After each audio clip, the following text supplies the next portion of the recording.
coup. Est-ce que nous vivons des violations des droits de l'homme à Cuba? Oui.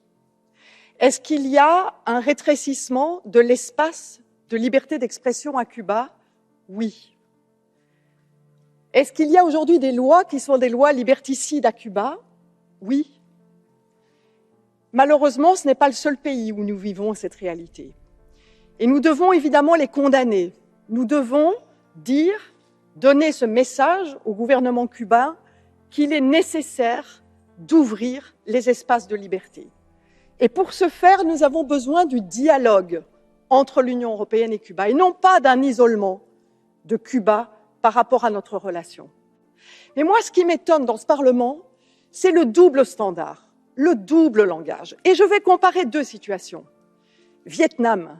Est-ce que vous pensez que le Vietnam est un pays libre?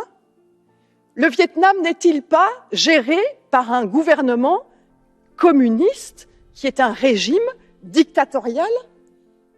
Oui. Et pourtant, la droite de ce Parlement a accordé au Vietnam un accord de libre-échange pour aider le Vietnam à sortir d'une dictature. Et la solution que vous proposez sur Cuba, c'est de fermer la relation avec Cuba. Et donc ce double langage concernant la question des droits humains est inacceptable. Soyons cohérents. Défendons les droits humains, qu'ils soient au Vietnam ou qu'ils soient à Cuba, qu'ils soient au Arabie Saoudite.